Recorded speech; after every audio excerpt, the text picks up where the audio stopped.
ओम श्री साईनाथाय नमः। Good morning, Sai morning. आइए बाबा के आशीर्वाद से आज का दिन फिर से शुरू करते हैं। आज बाबा की कृपा, बाबा का आशीर्वाद एक बार फिर से लेते हुए अपने जीवन को निखारने का एक और प्रयास करते हैं। आइए 2 कदम और बढ़ाते हैं, नेकी की तरफ, अपने साईं की तरफ। क्योंकि दुनिया के होकर देख लिया, कोई सुख सुकून किसी चीज़ का अनुभव नहीं होता सिवाय दर्द और तकलीफ़ के। लेकिन जब से ये कदम साईं की तरफ मुड़ गए हैं ना, तब से ज़िंदगी में सुकून भी है, खुशियाँ भी हैं और एक ऐसा फील होता है कि हमारे ऊपर एक कवच है जो हमें हर मुश्किल से बचा रखा है। जिसने हमारे ऊपर एक कवच है, जिसने हर मुश्किल से ऐसा संभाला है कि कोई चाह कर भी हमारा कुछ बिगाड़ नहीं सकता। और उस कवच का नाम है साईं। बाबा पर विश्वास करके जो भी भक्त अपने किसी भी काम को करता है, यदि श्रद्धा सच्ची है, विश्वास सच्चा है, तो उस भक्त का कभी कोई काम नहीं रुकता। ये हर भक्त ने अनुभव किया है। जो साईं पर भरोसा रखते हैं, जो बाबा को मानते हैं, वो किसी आडंबर को नहीं मानते। जो साईं के बच्चे हैं, उन्हें विश्वास है, उन्हें भरोसा है कि अगर मैं किसी भी मुश्किल में पड़ भी गया, सिर्फ एक बार साईं कहने से मेरी मुश्किल कम होनी शुरू हो जाएगी। और ये विश्वास आता कहाँ से?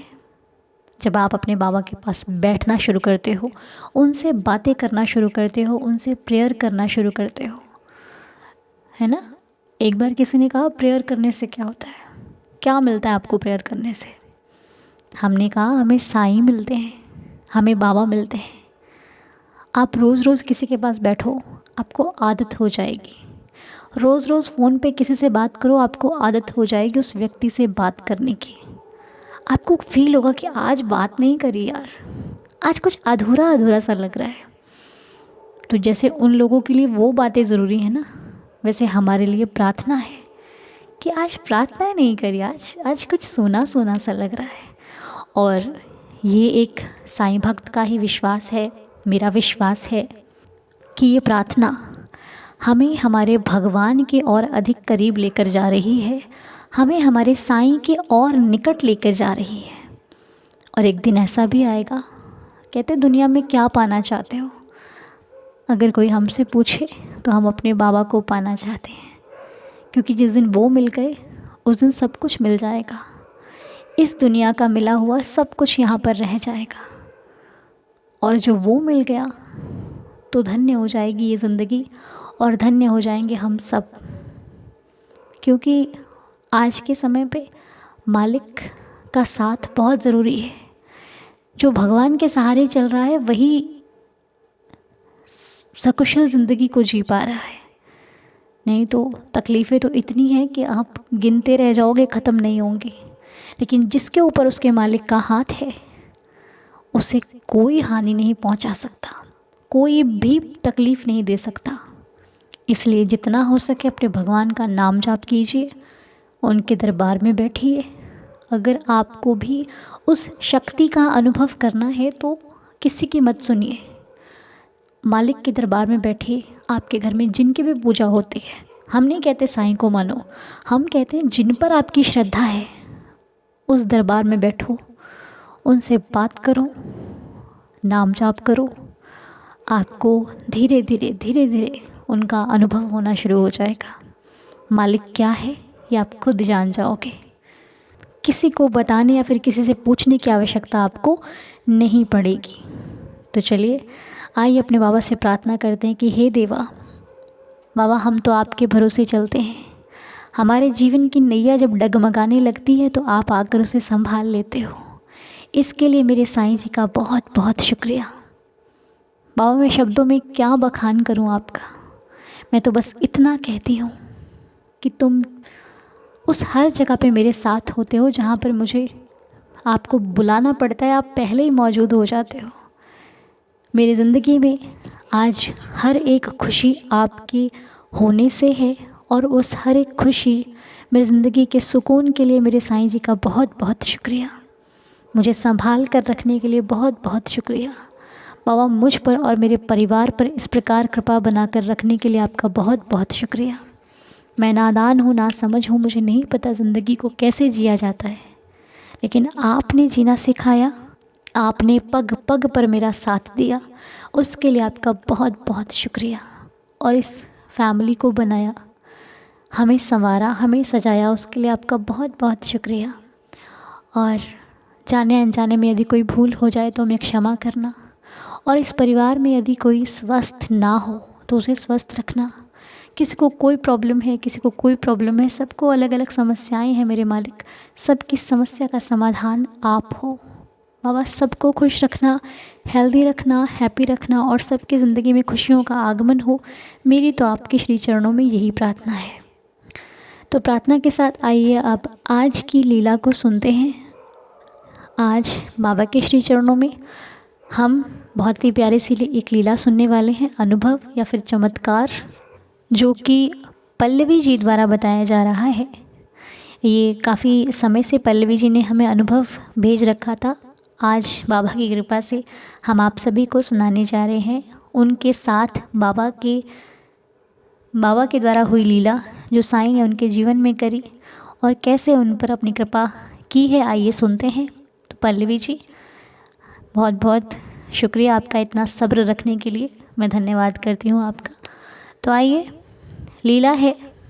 बोलिए साईनाथ महाराज की जय। पल्लवी जी कहती हैं, जय साईं राम दीदी। सबसे पहले तो मैं आपसे माफ़ी चाहूँगी इस वक्त मैसेज करने के लिए। मैं 2-3 दिन से सोच रही थी कि आपको मैसेज करके ये लीला बताऊं, पर काम की वजह से टाइम ही नहीं मिल पा रहा था, इसलिए हो सके तो माफ़ करना।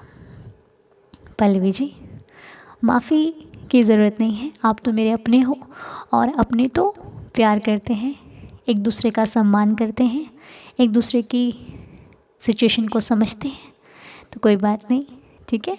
अब हम आपकी द्वारा भेजी गई लीला को पढ़ते हैं। तो पल्लवी जी कहती हैं कि रोज़ मैं आपकी जब प्रेयर सुनती हूँ तो साईं लीला से बहुत मोटिवेशन मिलती है, और ये एहसास और पक्का हो जाता है, साईं हम सबके साथ हैं, किसी न किसी रूप में हमेशा मौजूद रहते हैं। एक लीला मेरे साथ भी हुई, जिसे उस टाइम तो मैं नहीं समझ पाई, पर बाद में जब जब सोचती हूँ एहसास होता है कि ये सिर्फ साईं ही कर सकते हैं। हुआ ये था कि लास्ट वीक मैं मम्मी के साथ थर्सडे इवनिंग में मंदिर गई थी, अपने घर के पास। उस मंदिर में हर भगवान की मूर्ति है, तो हमने सबके दर्शन कर रहे थे एक एक करके। जब हम लोग शिवलिंग पर गए, जहाँ जल चढ़ता है, मैं शिवलिंग पर माथा टेका, और शिवलिंग के जलाधारी के पास एक दीपक जल रहा था। मैं जलाधारी से जल लेने नीचे झुकी तो मेरा ध्यान नहीं गया कि वहाँ दीपक जल रहा है, तो मेरे बालों में आग लग गई। दीपक से मुझे तब भी पता नहीं चला। मैंने जल लेकर आँख, कंठ और माथे पर लगा रही थी। फिर मुझे कुछ जलने की स्मेल आई, तो मेरा ध्यान मेरे बालों पर गया जो जल रहे थे आग से। मैंने आग को फटाफट बुझाया। काफ़ी बाल वहाँ जलकर नीचे गिरे। बुझाते टाइम मैंने देखा काफ़ी बाल जल गए। उस टाइम मेरी मम्मी पहले ही बाहर चले गए थे शिवलिंग के वहाँ से, और मुझे बार बार लग रहा था कि मेरे बाल जल गए। फिर शिवलिंग के वहाँ से निकलकर मैं भी साईं मंदिर में गई। वहाँ दर्शन करने के बाद मैं बैठकर देख रही थी कि कहाँ से जले, तो मुझे कहीं से दिखे ही नहीं कि कोई बाल जला है, ना ही कोई बालों में से जलने की स्मेल आ रही थी। फिर मैं ये सब भूल के बाबा को देखने लगी, और हम लोग घर आ गए। फिर घर आकर मुझे फिर से याद आया कि देखूं कहाँ से बाल जले। मैंने सारे बाल थोड़े थोड़े करके देखे, फिर मुझे कहीं से नहीं दिखे कि जैसे कोई बाल जला हो। और फिर मैंने सोचा कि बाल जले पर मेरे कपड़े भी नहीं जले, और ना ही बुझाते टाइम मेरे हाथों में कुछ चोट लगी, और ना ही शिवलिंग से बाहर निकलने के बाद कोई स्मेल आ रही है, जैसे कुछ हुआ ही नहीं है। मुझे साईं लीला का फिर एहसास हुआ कि ये सिर्फ बाबा जी ही कर सकते हैं, कि उन्होंने ना सिर्फ मुझे कितने बड़े हादसे से बचा लिया, बल्कि एक खरोंच तक नहीं आने दी। थैंक यू सो मच बाबा, हम सबके साथ रहने के लिए और हम सबका इतना ख्याल रखने के लिए। बाबा जी, हम सबके साथ हमेशा ऐसे ही रहना, आप अपना और हम सबका ख्याल रखना, खुश रखना, स्वस्थ रखना, और कोई भूल हो गई हो तो माफ़ करना। एंड थैंक यू अनुदी, आपको भी, जिनकी वजह से हम लोग बाबा की लीला को समझ पाते हैं और उनको महसूस कर पाते हैं। You are such a beautiful soul, love you and माफ़ करना अगर मैंने कुछ गलत लिख दिया हो तो। पल्लवी जी, कुछ गलत नहीं लिखा डियर, सब कुछ बहुत अच्छा लिखा है, और सब कुछ ऐसे लिखा है कि समझ में भी आ रहा है। तो उम्मीद है कि मेरी फैमिली को भी लीला समझ में आई होगी। तो पल्लवी जी, मैं एक छोटी लीला करके समझा देती हूँ आप लोगों को। तो होता क्या है, पल्लवी जी अपनी मम्मा के साथ शाम को, गुरुवार की शाम को मंदिर गए।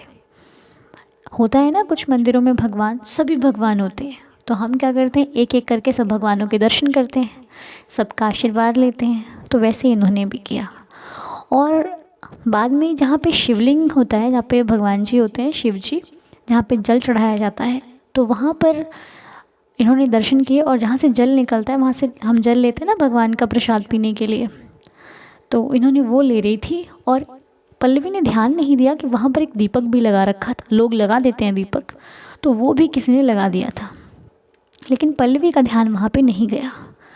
अब वहाँ पर इनके बालों में आग लग गई थी, मतलब बालों तक, वो दीपक तक पहुँच गए थे बाल, और ये जल ले रही थी। और शायद ये जल लेकर जब सीधी हुई है, तो इन्होंने देखा कि कुछ स्मेल आ रही है और इनके बालों में लग गया है। तो ये उसको झाड़ रही थी, और झाड़ते वक्त इन्होंने देखा कि काफ़ी बाल नीचे गिर चुके हैं। झाड़ते वक्त इन्होंने देखा काफ़ी बाल नीचे गिर चुके हैं, और उसके बाद वहाँ से उठकर ये बाबा के पास चली गई दर्शन करने। तो जब बाबा के पास ये गई, तो दर्शन करने के बाद जब ये बैठी बाबा के पास, तो इन्होंने सोचा चलो देखते हैं कि आखिर क्या क्या हुआ है। तो जब इन्होंने देखा अपने एक एक बाल को अलग अलग करके, तो कहीं पर कुछ फील ही नहीं हो रहा था। और ये जाहिर सी बात है समझने वाले, कि जब हम बालों को झाड़ेंगे तो हमारे हाथों पर भी लगेगा, सेक लगता है ना। और जब बालों पे गया तो कपड़े पे क्यों नहीं लगा, कपड़ों पर भी लगना चाहिए ना। और जब बाबा के पास ये बैठे तो इनको कुछ स्मेल नहीं आ रही है, कुछ ऐसा नहीं लग रहा है कुछ हुआ है, बिल्कुल नॉर्मल फील कर रही थी। और इनकी मम्मी इनसे पहले ही जा चुकी थी बाहर। कहने का अर्थ ये है कि जो मालिक के दरबार में बैठा है, मालिक के दर्शन कर रहा है सच्ची भावना, सच्ची श्रद्धा से, तो अपने घर आए को कोई तकलीफ़ कैसे दे सकता है। तुम उनके घर गई हो पल्लवी, तो वो तुम्हें तकलीफ़ देकर नहीं भेजेंगे, वो तुम्हें सुकून देकर भेजेंगे।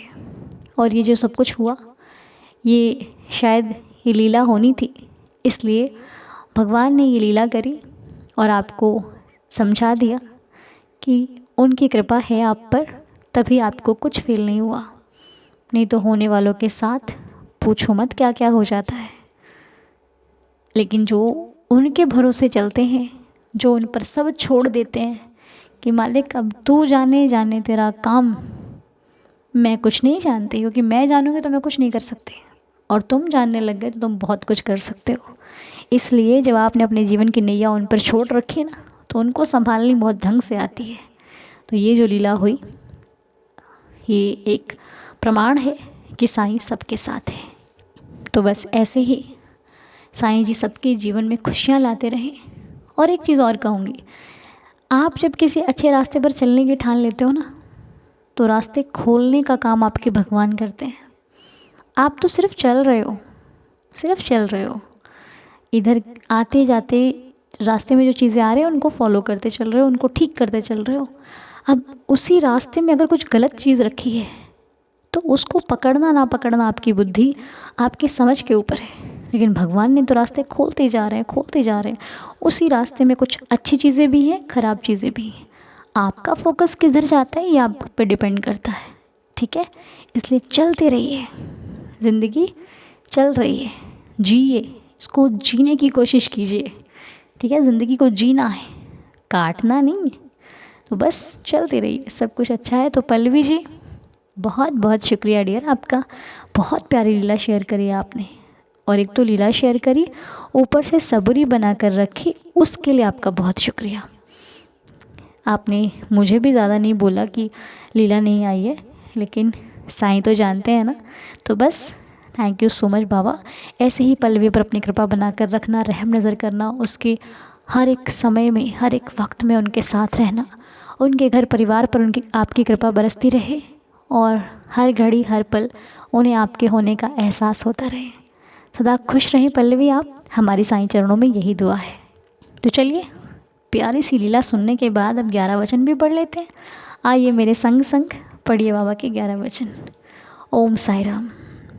जो शिरडी में आएगा आपद दूर भगाएगा, चढ़े समाधि की सीढ़ी पर, पैर तले दुख की पीढ़ी पर, त्याग शरीर चला जाऊंगा, भक्त हेतु दौड़ा आऊँगा, मन में रखना दृढ़ विश्वास, करे समाधि पूरी आस, मुझे सदा जीवित ही जानो, अनुभव करो सत्य पहचानो, मेरी शरणा खा ली जाए, हो तो कोई मुझे बताए, जैसा भाव रहा जिस जन का, वैसा रूप हुआ मेरे मन का, भार तुम्हारा मुझ पर होगा, वचन न मेरा झूठा होगा, आस सहायता लो भरपूर, जो मांगा वो नहीं है दूर, मुझ में लीन वचन मन काया, उसका ऋण न कभी चुकाया, धन्य धन्य वह भक्त अनन्य, मेरी शरण तज जिसे न अन्य, अनंत कोटि ब्रह्मांड नायक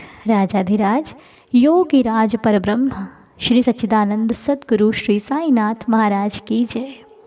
बाबा की असीम कृपा से आप सभी का दिन शुभ और मंगलमय हो। साईं कृपा बरसती रहे आप पर, हम पर, सभी पर। बोलो ओम साई राम, जय जय साई राम।